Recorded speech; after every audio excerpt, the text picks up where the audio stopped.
Okay, let's join hands.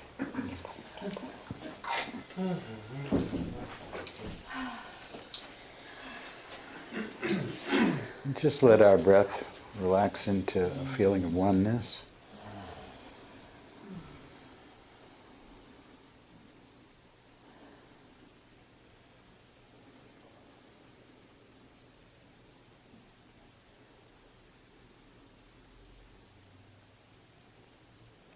We'll recite the invocation. Toward the One, the perfection of love, harmony and beauty, the only being, united with all the illuminated souls who form the embodiment of the Master, the Spirit of guidance. Let's begin by doing the 20 purification breaths standing up, which is a good way to do them, not seated, but standing. And just to go through it, as we're inhaling, we're thinking Ya Shafi, and as we're exhaling, we're thinking Ya Kafi. And the use of the wazifas on the breath is a tremendous force of purification and awakening and rising in our inner contemplation of the One that we're using. So to understand that we're taking in through the sacred name the body of God into our body, and this is a vibration that has to do with healing and purification. And oh healer, oh remedy, all sufficient remedy. So to make, if we just connect with that in our knowingness and in our awareness that this is part of what we're breathing, it really helps. And the other thing is to connect with the all-pervading life in space. So we're just going to breathe in 5 times through the nose and out through the nose, breathing in slowly Ya Shafi, and breathing out slowly Ya Kafi. And then we're going to breathe in 5 times through the nose and out through the mouth. And as you're breathing out through the mouth, a refined stream, not a refined stream out through the mouth. Same inhalation, same exhalation. Shafi on the inhalation, Ya Kafi on the exhalation. In through the nose, out through the mouth 5 times. It just proceeds in that order. In and then in through the mouth and out through the nose, and then finally in through the mouth and out through the mouth. And at the end, we say the healing prayer, and just take a few breaths to connect with the all-pervading life in space. The healing in the elements. So let's begin.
When you finish, just breathe in and out through both nostrils. We'll wait just a bit longer.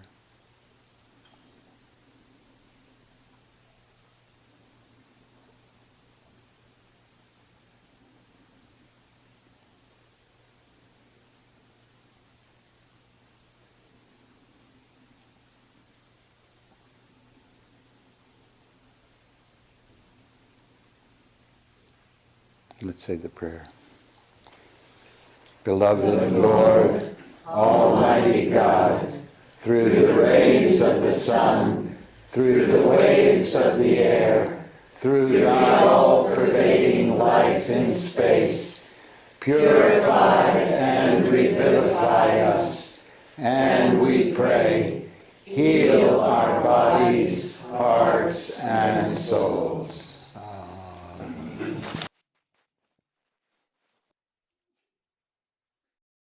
The heart is seen as the globe over the soul. The soul is this immortal light, which is the ray of the light of your being, which is not separate from source. But we experience it as separate from source. But it's the heart now has got all these layers over it, all these emotions, all these thoughts, all these this analysis and judgment, all this self-blame, all these covers are over it, but the heart is still holding them together with this idea of I am this, but somewhere at the depth of that feeling is the light of the soul. And so by healing the heart, we heal the soul. And we take care of the mind, because the heart is the aspect of mind that we're using. But again, we could certainly add mind to that, and it certainly needs purification. The only problem is when you do things as a group. Otherwise, say your prayers in the way that really touches your heart. Make them inclusive. Change the gender. Add the names of the female embodiments.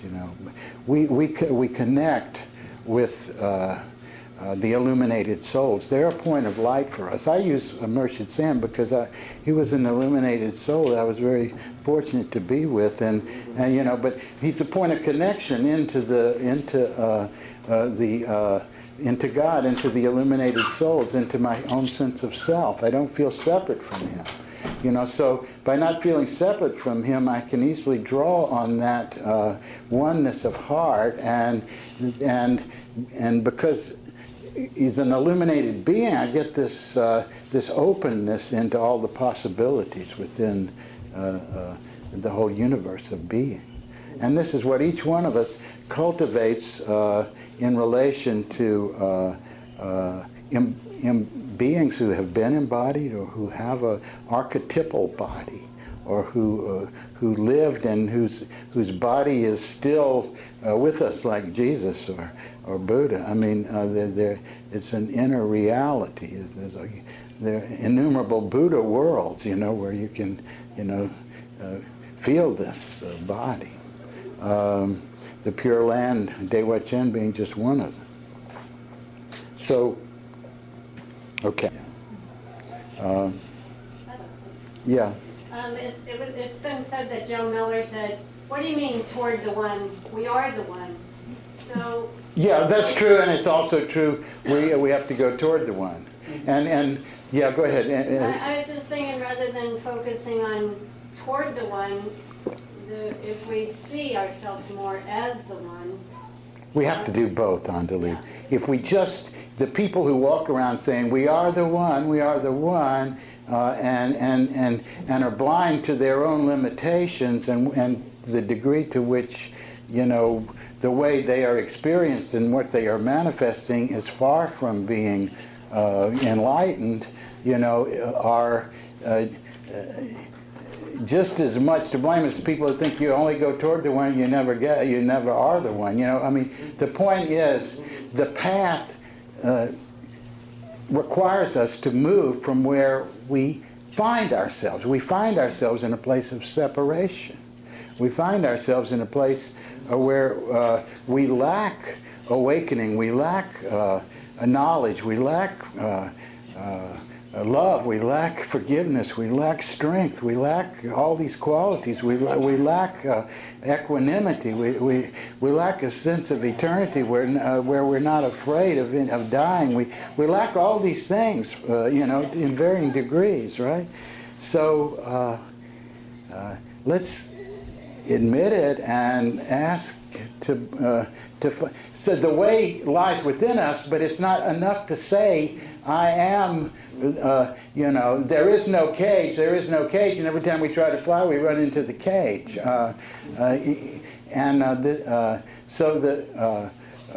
That's why a night con, if you're on a spiritual path, if you're aspiring for something, if you're already illuminated, and you know it, and you've realized it, and you can function with it in the world, then, you don't need to imagine that you're moving toward the one. You can just be the one. But that's very rare. Most of us, Murshid said, I'm allowed to be positive because when I see I'm off track, I'm quite willing right then and there to drop it, put my head on the floor and surrender and start fresh. And so that gives me permission to be a positive force. He didn't say I'm always right. He didn't say I'm always at one with this. It always comes through clearly, So it's acknowledging our relative condition. Another thing he said was, people say Maya means illusion. That everything here is Maya. It's all illusion. He said, well, that's well and good, but then you have to start talking about the reality of illusions because they're real to us, and here we are stuck in them. And so unless you can, talk about them in a way that can allow you to overcome them, unless we can deal with our place of separation from oneness by finding our home in the one. And that's why I like to give the breathing practice like I did, of oscillating between the pole of claiming that oneness and being one with the only being, and moving into that place where there's always more. Like Prophet Muhammad said, Allah, there's always more of you to know. And not, I am the one, I am glorious, nothing exceeds me. And Rumi says, when asked about that, Bastami was drunk with one sip of the wine. And Prophet Muhammad could never be filled because he could see the boundlessness of God's majesty. So that, and that's the Ya Ahad is the one, and Ya Samad is that always flowing toward the one. So, in the Unity Surah of the Quran, when they question Prophet Muhammad about how this God, what sort of creature is this God this Allah, he got this surah which said, he is one, never born, never giving birth, that the source of all and everything flows to him. To it.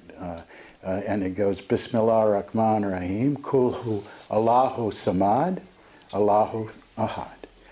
God is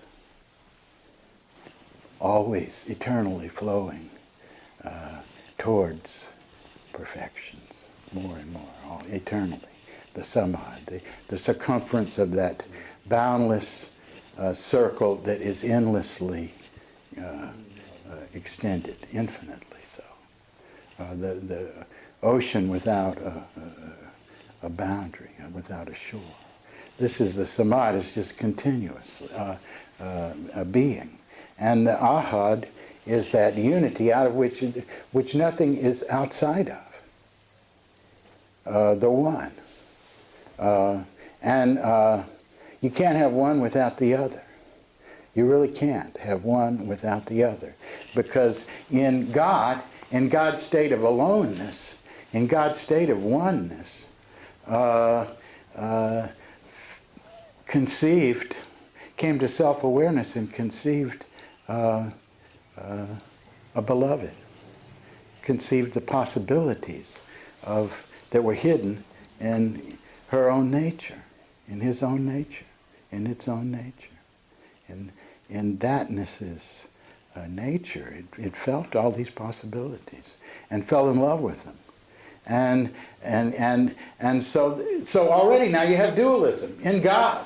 God becomes divided, because now God falls in love with himself and another herself in another way. So that's why when Papa Ram Dass was asked this very same question, what is your spiritual realization? And he was a bhakti yogi who had achieved union with God through love. And so that's this dualism, right? The beloved, and you become one with the beloved. But he described his state this way. He said, like the sacred river Ganges that has flowed from the sacred mountain into the ocean, I continue to flow into the ocean. So having become one, recognizing that there is nothing but the one, you continue to flow into the one. And Senzaki, in his interpretation of the Zen koan, he says the same thing, only in a different way. I won't go into it right now because I want to go on, but I do like the questions, and I'm animated by the questions, so that's probably good because but I want to get on to this meditation that I have in mind for us doing.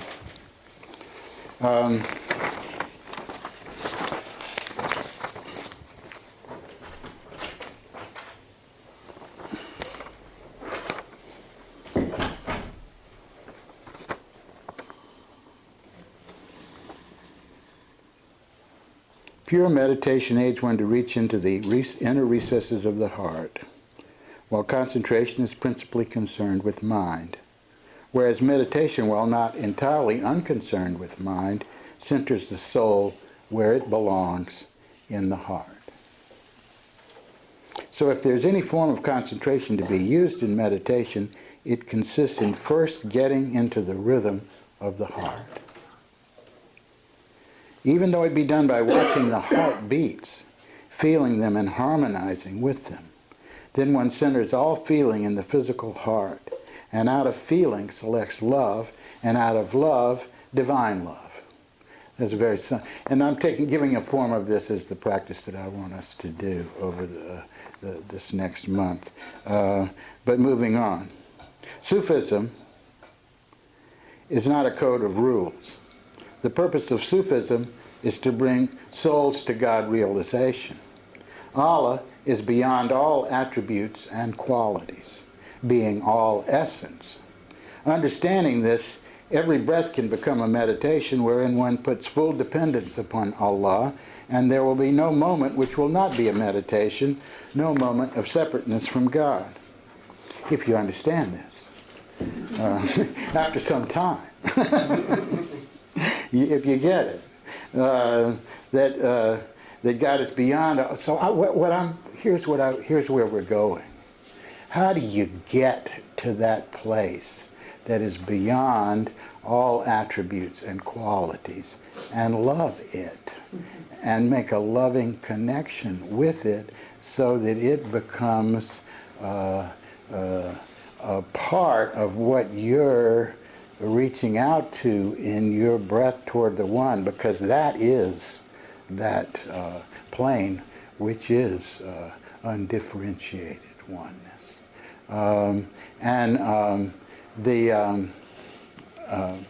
So how do you do that? It's hard to fall in love with the formless absolute, with the impersonal God. But Mercy gives, I'm moving towards somewhere where Mercy gives us a perfect way of doing it. And I think it's so beautiful and so simple and so at home that people can get it.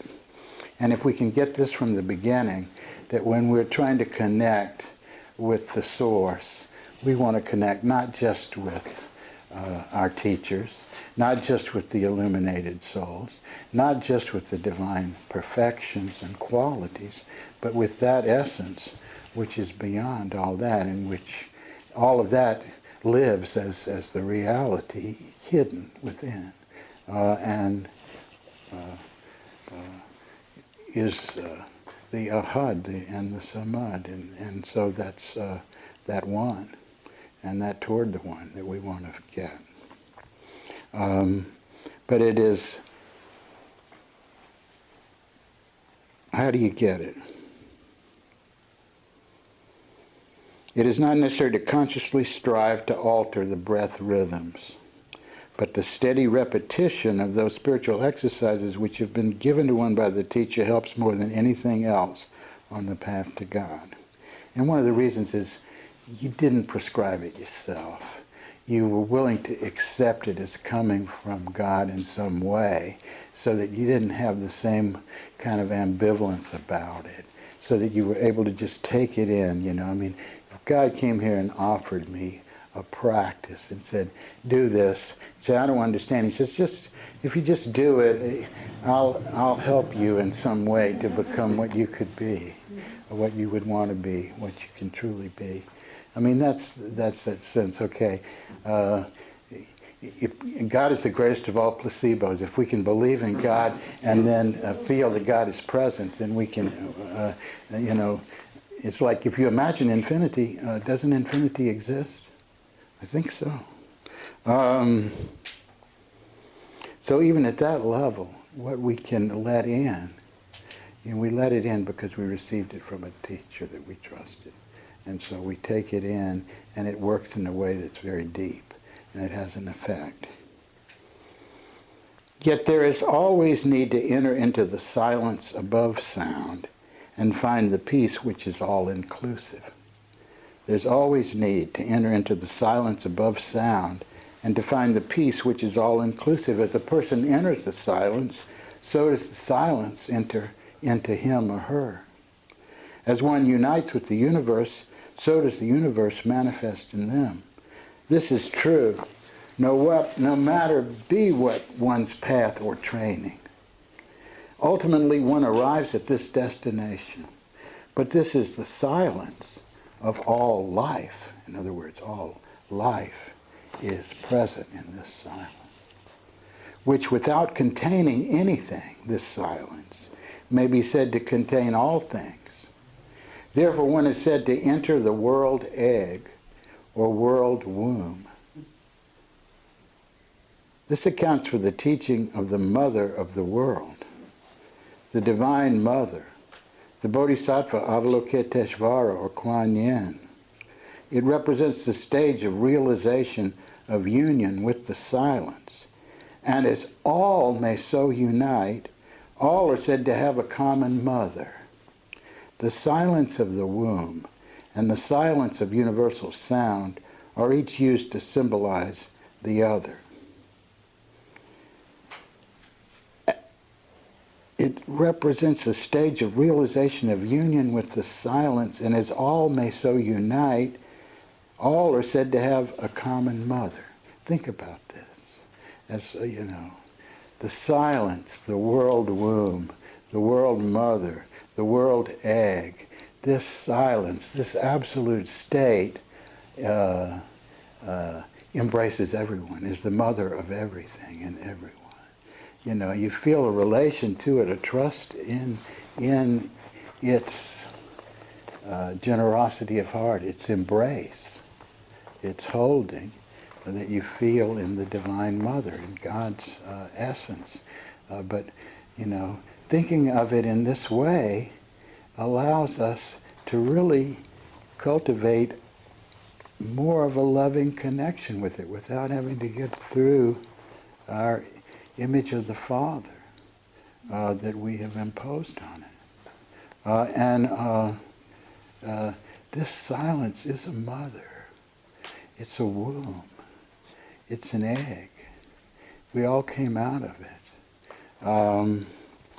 We want to do a meditation with that in mind and connecting our hearts with it as we breathe. I'm just going to read the rest of this. This means that the true life is in God, the only being, and through God realization, each one finds their true self. Initiation is the beginning and perfection is the end, the making complete. But where is the beginning and where is the end? They are both in silence, in God. In the silence we were born, and to it we return. Therefore, the perfection of meditation is meditation. It is the perfected souls who continue ever in meditation, being absorbed in meditation, creating from their meditation, and living in that meditation. The spiritual life is the drawing of sustenance through the breath from God. The spiritual life is the drawing of sustenance through the breath from God. It is a life of praise, yet of sobriety and balance. It is a life of fullness and emptiness both, being empty of self and filled with God. This is the true purpose of initiation and spiritual training from the moment the murid takes bayat until the eternity of eternity's time without ending.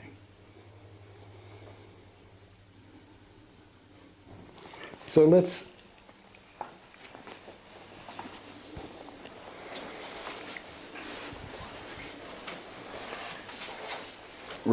go into our breath again.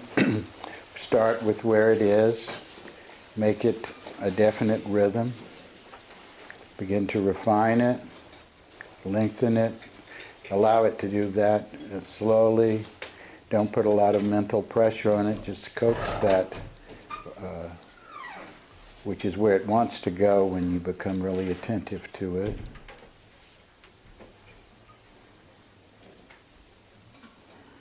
Feel it calling out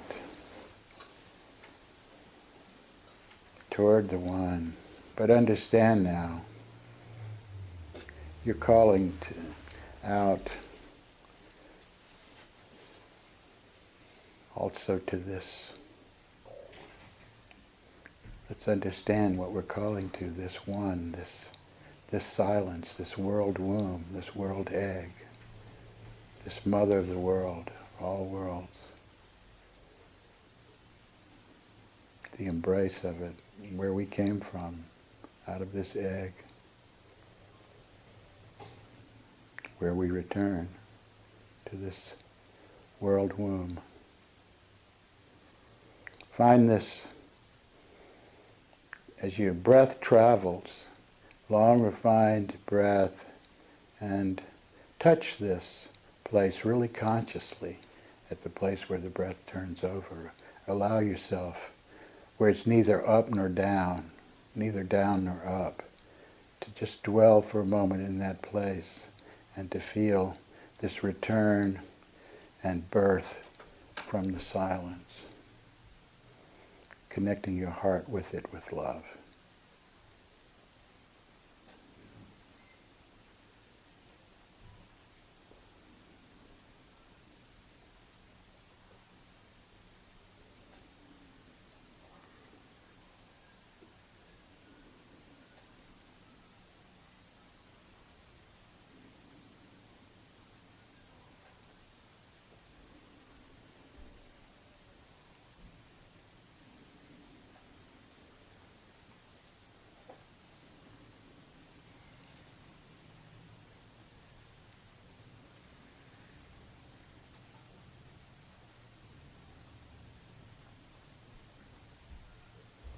Continue to encourage the breath, refined, at ease, long, all the way in, all the way out, pausing naturally at both turns, resting in the womb of the mother, the silence.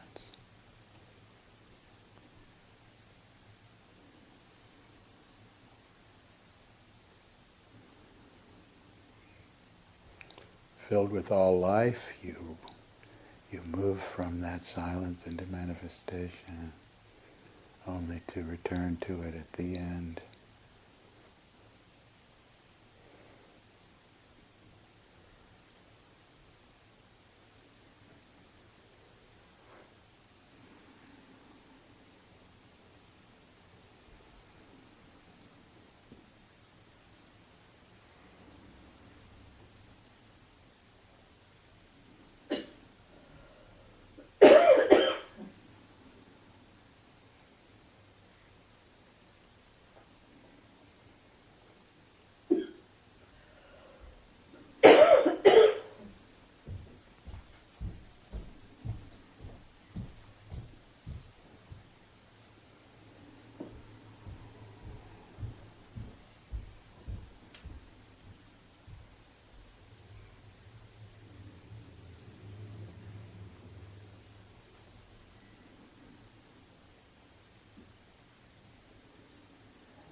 Now shift your perspective and become the Holy Mother, become Kuan Yin in whatever name you call her, whose being is this infinite silence, who manifests with compassion for all sentient beings, embracing them. And as you breathe in and out, you're in the reality of this embrace of love from the essence of the vast silence. And you see it rising and falling in beings.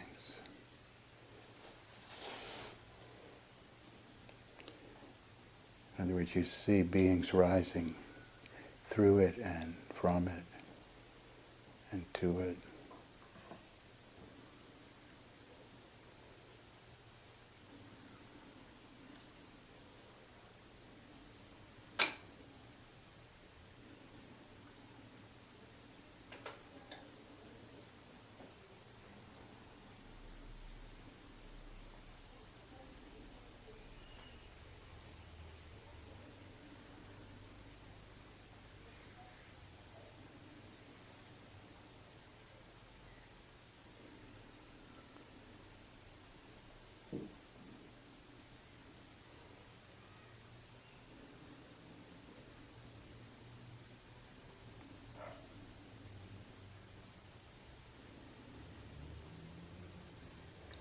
A heart capacity that's unbounded and yet can hold each one fully, without agitation, in the embrace of this great peace.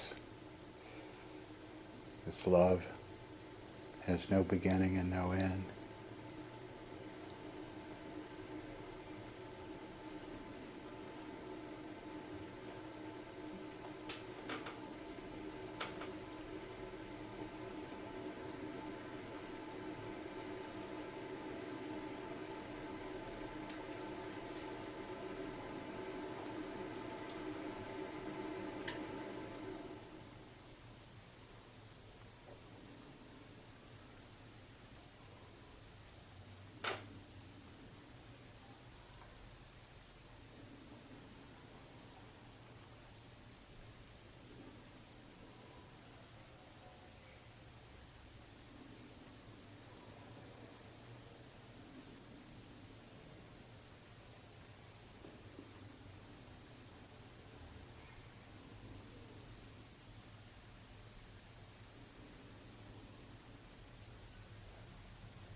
let's step back and make a big space and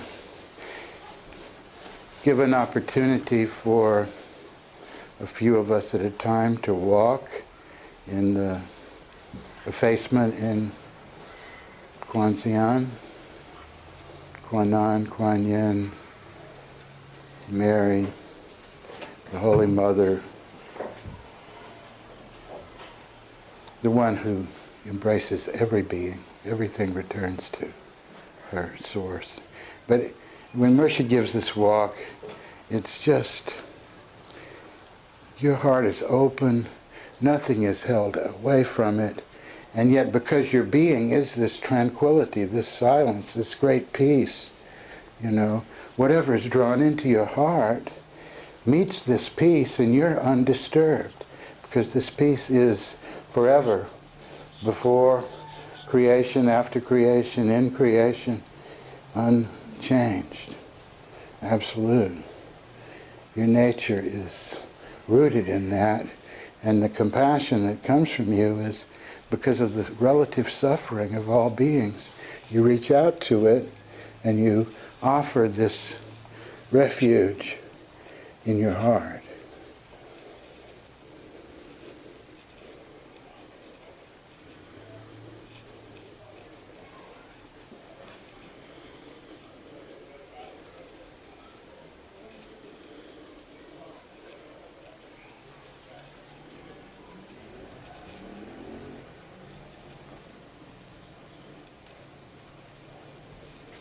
You're resting in the peace, a long peaceful breath, feeling the great capacity of heart that is unlimited.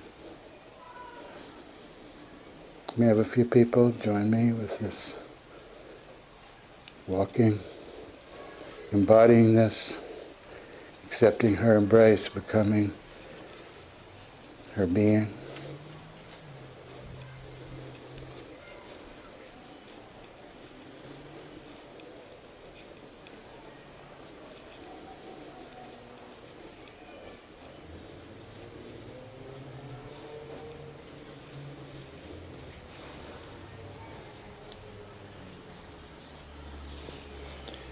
Anywhere you find agitation in yourself, let go of it into that void, into that great heart that holds you and now you hold beings with.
Grimmest face of the world, the most awful suffering, meets peace here.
I want to return to these lessons in mysticism that I included in the text for us to study.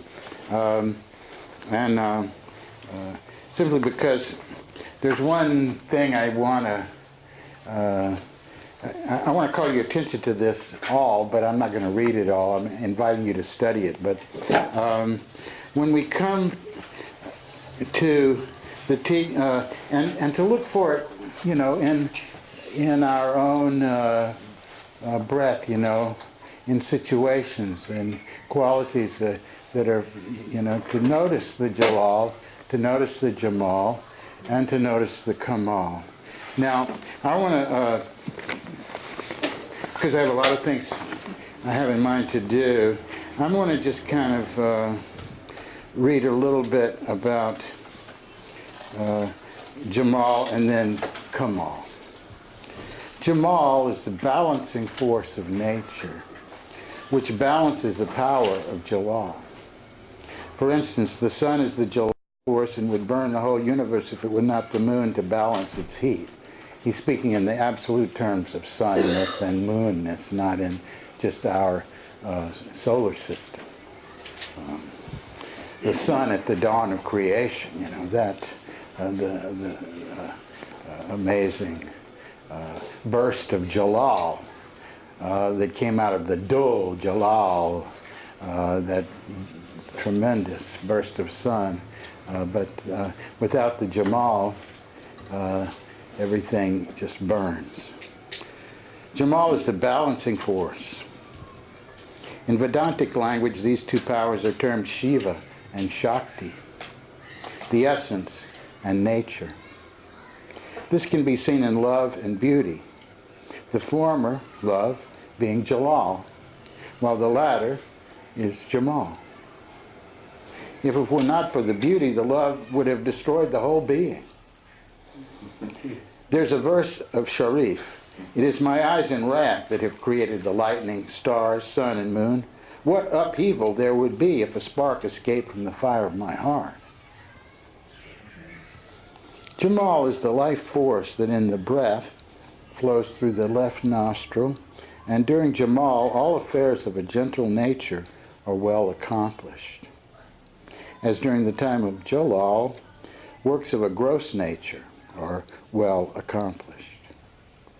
Things that require more energy, more force, more thrust. So the suggestion here is to notice when your breath is in a certain condition, there are certain things that are going to be much more harmonious and easily successful for you to do. So if your breath is in a Jamali condition, then you want to feel the things that are appropriate and where success will come. And similarly, Jalali, as he says,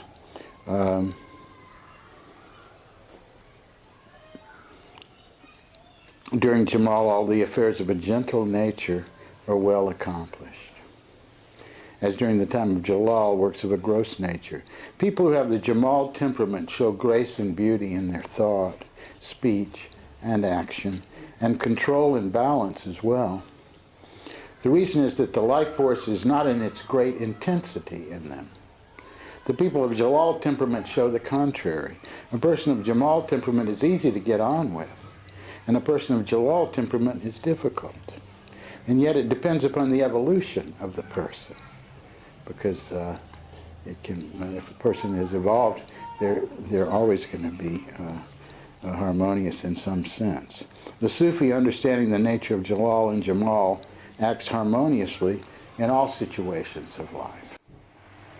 And we do this sometimes with Murshid's astrological yoga practices with sun and moon, and balancing sun and moon.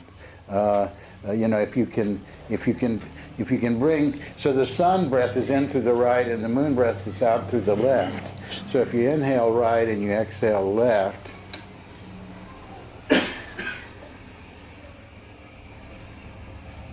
you come into a kind of balance in your breath of sun and moon.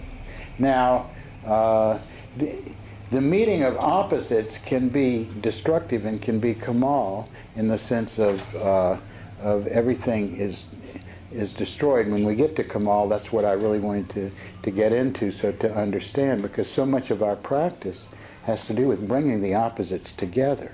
The human being, by nature, in our fullness of being human, we're here balancing heaven and earth, perfection and limitation.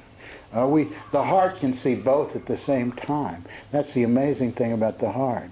The heart can see the perfection of one's own self in its true nature and the limitations of one's own self at the same time. And similarly in others, in the world, and so that's the amazing thing about the heart. It has this ability to hold apparent contradictions because there is something that transcends and includes the apparent contradiction. And this is, and breath and meditative facility allows us to bridge this. When we come to the sun and moon that we carry as an equal balance into the day, this allows the Sufi to be harmonious in all situations. Because, you know, if the situation is asking for Jalal, you accentuate the sun, and if it's asking for Jamal, you accentuate the moon in your breath. But in the course of the day, your breath is naturally going to be in one of these states or the other. And that is what he's also inviting you to notice. So on the one hand, there's mastery. On the other hand, there's wisdom in going with the flow that is, and not swimming against the current so much in life. And so that's why he's asking you to look into the state of the breath.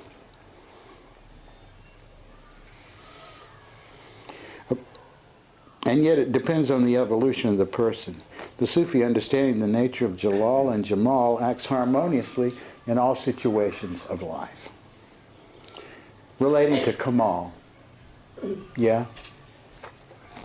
Another question. Sometimes said that the energy is not Jamal or Kemal, but it's very weak energy. Even if it's Kemal or Jamal or Jalal, it's still weak. That's right. And therefore fairly non-effective. Yeah, so that's the other thing that you have to check in with your breath, your state. I mean, it's not enough to know whether it's emphasizing inhalation or exhalation, if it's more in the left or the right. You have to feel its life force, its potency, the pitch of your heart, the magnetism in the breath. You know, these are all keys to the situation. Yeah. Is this a key to delusion, or that sleepy, lazy kind of dull feeling? Is that a key to Kemal? That state where you... It's weak, or what? I'm trying to make a thread of what Shakur was saying. Well, he was commenting back over all of the practices. It's not enough simply to identify. You're making a good comment. It's not enough simply to identify the state. You also have to identify the potency of it, the life force of it. To know exactly. Okay, my breath is in a very in a Jamal condition, but not very much, and I'm easily going to get riled up out of it as soon as I start to interact. So this sort of thing. You learn by error. You learn by try. But you learn by trying, by taking the initiative, by continuous inquiry and self-discovery, and that's why I want to really emphasize our working on these things together and not taking too much at first bite to begin to work with. But I want to get to this teaching on Kemal. And then I have another practice I'd like for us to do. But let's go to this first. Kemal is the culmination of Jalal and Jamal. Kemal comes when Jalal and Jamal meet. And in the meeting of Jalal and Jamal, there is naturally a conflict. The Kemal breath is that which flows through both nostrils. Everything and every object in this world is either Jalal or Jamal. No one except God can be attributed with Kemal. All destructions are caused by Kemal, such as earthquakes, storms, floods, wars, death, and Qayamat, the end of the world.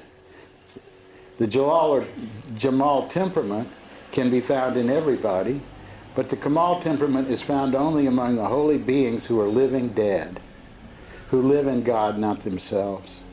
Every action, when it reaches Kemal, ceases to exist.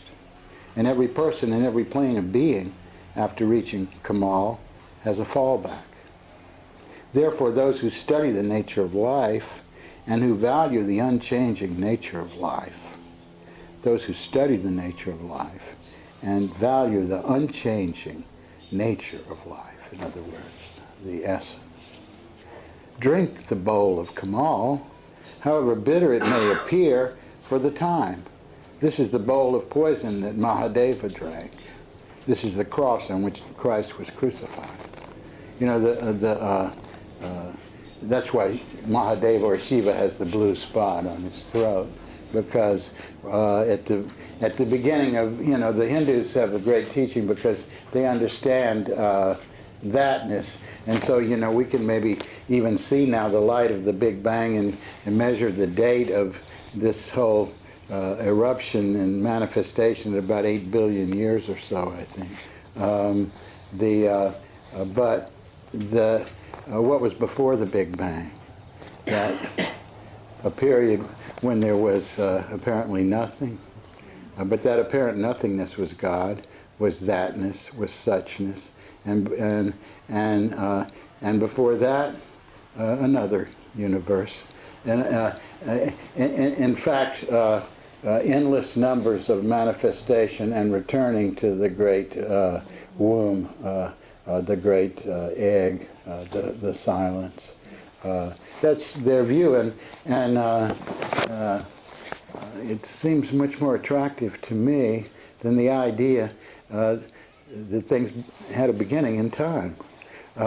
It's hard to imagine things not having a beginning in time, but it's even harder to imagine things having a beginning in time. And Who was that? Where's time? yeah, because you know, our thinking it runs on concepts, but underneath it is something deeper. And the point I want to make is this is very true, and yet that's one of the big reasons we work with the breath, is so that we can begin to attain a kind of friendliness with the Kemali condition. And that's what we're doing too when we touch it at the top and at the bottom of the breath, you know, because it's this Kemali condition, and the yogis discovered this thousands and thousands of years ago. It's in some of the early Shiva sutras that in the natural passage of the breath, it passes through a Kemal point at the top and at the bottom. And the point is inherently unstable, and yet some of these great beings, Sufi yogi beings, have been able to suspend the breath for long periods of time, for whole nights at a time, a night at a time, you know, doing some of these advanced practices and just dwelling in that state. But this is, like you said, some beings they die before death. They are, you know, as Murshid said, that's a funny question to ask someone who's already gone through this experience of knowing, dying and knowing that they're eternal, you know. So, but we want to make friends with it. We want to make friends with this place, and you know, especially when something, it's in our face, you know, some tragedy, something happens, we are. We said things die. That's what things. and you can look at you look at people's hand lines, you look at their charts. There are all these indications. There are times that are more susceptible. These are Kemal points that come up. It's a play, and when a Kemal time comes up for us, the action that is appropriate, anything you try to do outwardly tends to break, and so you turn your attention within and you break the concept of yourself. You go into a meditation in which you go into the depth of oneness or thatness, beyond. It's a great time to meditate.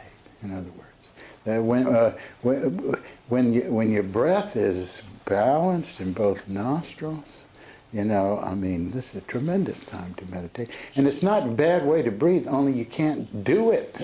You try, if you really were, if you had something, a device measuring, which is quite possible to have, you would notice that it's extremely rare for the breath to be totally balanced between both nostrils.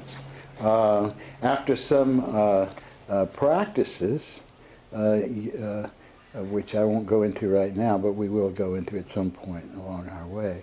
It is very natural to get into this. But all I'm trying to say is part of the approach of breaking through has to do with bringing the opposites together. Having a place of heart that can hold both simultaneously. God's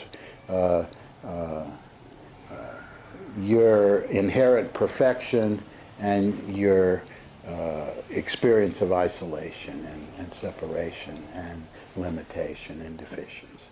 Simultaneously, the heart can hold that. That's amazing. And the great capacity of holding in a tranquil way. I mean, how is Kuan Yin holding the suffering of beings? How is Mary holding the suffering beings? In a place that knows oneness and yet appreciates and has empathy with suffering and offers a solace and not imagining there's nothing to do because there is this suffering to address and to be a refuge for. Without sentient beings, no Buddha. Buddha exists for sentient beings. God finds written on God's heart in the vastness of the infinite void the name of love, according to the Quran. I found written on my heart in the voidness of my state, love. An inherent bubble is going to come up.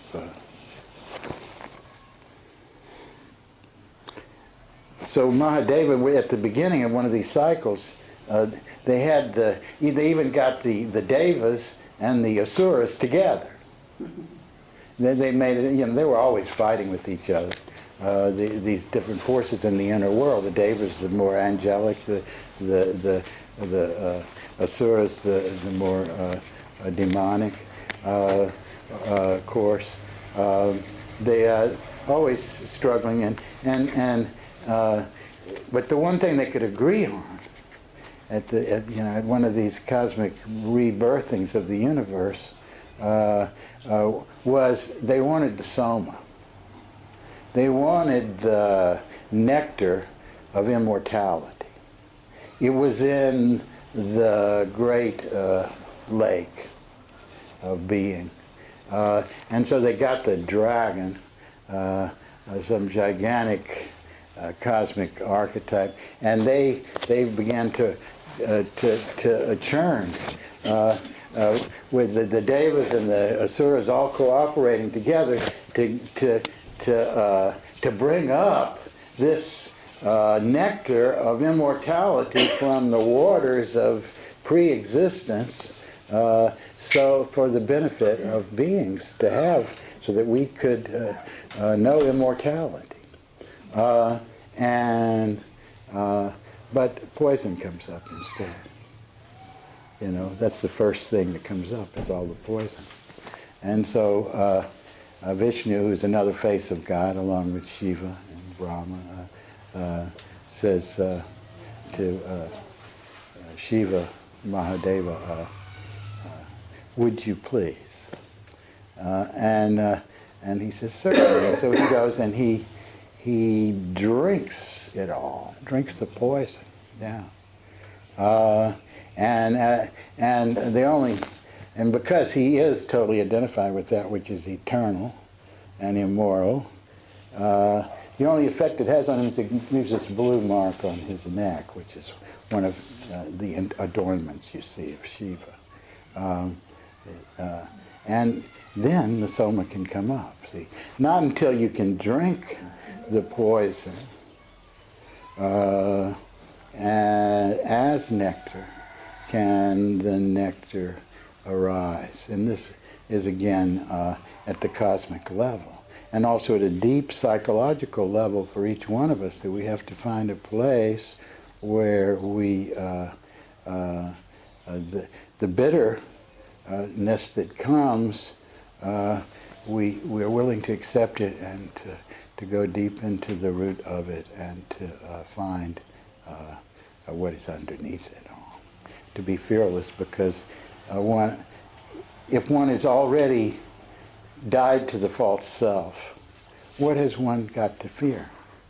And this is so. I mean, you can't really separate out one thread like breath and take it through everything, because that's too linear. It's too narrow. Because as it develops, you see the interconnectivity with all these other factors that we're bringing in from the very beginning of it. And this is, but breath for us here will be our lens that we come back to as a way of getting a view and adjusting our view and moving forward, using all of these other methods along with it. And that's the way in which I want to present this, because I'd like to use this as a vehicle for our awakening on the Sufi path, and it is a tremendous vehicle. But if we just grasp it as a kind of a thing where we're just working with breath and the other stuff is out of our focus, it's not going to be that helpful. And then if we integrate with the beginning with understanding, okay, breath is a lift that can take you to any floor. It's a current that can connect anything from the inner and the outer. But how do we do that? How do we make it that way?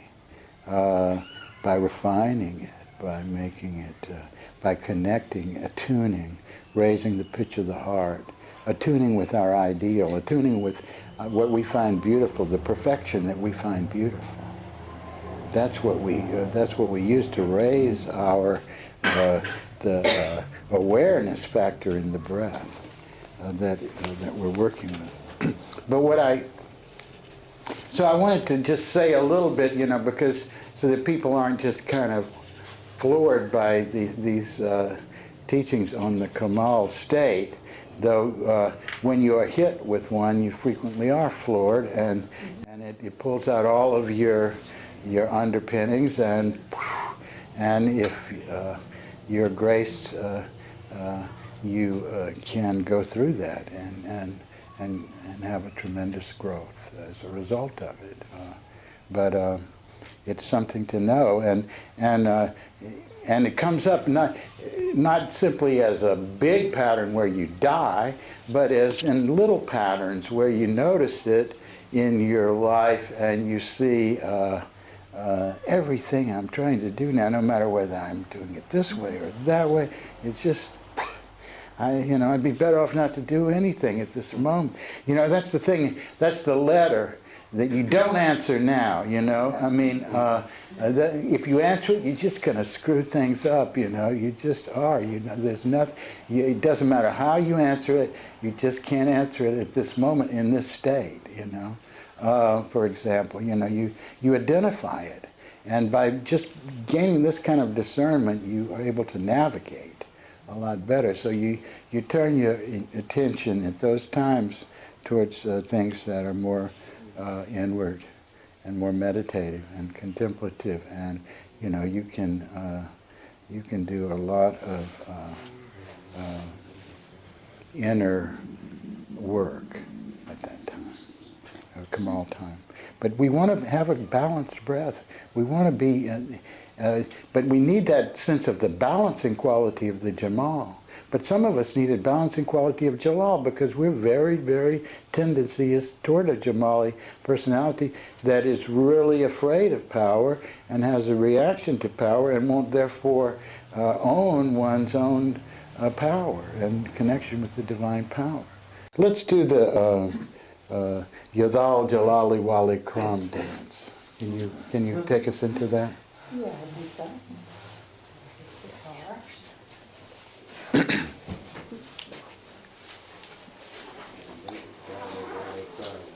Yadal Jalali Wali Ikram. The Dhal is the Zat, the that, the silence, the void, the absolute condition of God. So it's the only name that mentions that. And what comes out of this is the great balance of power and beauty, generosity of heart, the Ikram and the Jalal.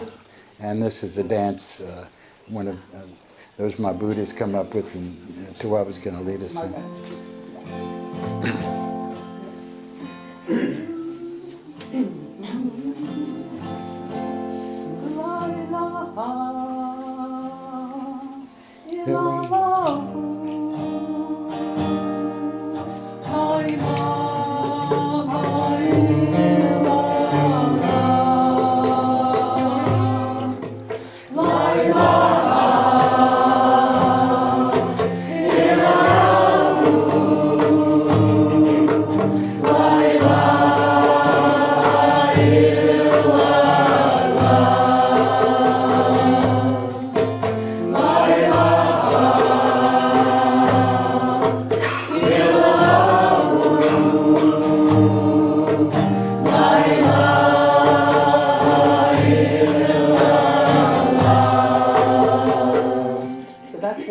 We'll do that when we have the steps. We'll do that for a while, and then there's a second part.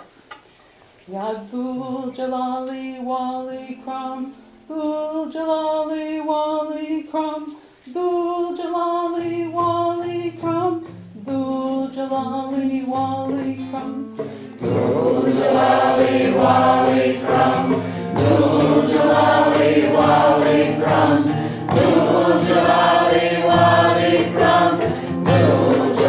Jalali Wali Ikram, Dhul Jalali Wali Ikram, Dhul Jalali Wali Ikram, Dhul Jalali Wali Ikram, Dhul Jalali Wali Ikram. And that's everything walking in the line of the direction, except. If I may, just let's move this. We have a lot more room. We don't have to be cramped on top of each other. Let's take up this whole space. We can come in the middle, but extend this way. Yeah. So the steps are, maybe it's easier if we just La ilaha illallah, La ilaha illallah, La ilaha illallah. So it's just in at a little angle and then back out, so you're making little high wedges. Yeah. All right. So are we ready to start, or just let's see how it starts, and if it doesn't start well, we'll start again.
Ikram, Dhul Jalali Wal Ikram, Dhul Jalali Wal Ikram, Dhul Jalali Wal Ikram.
Okay, Yado Jalali Wal Ikram.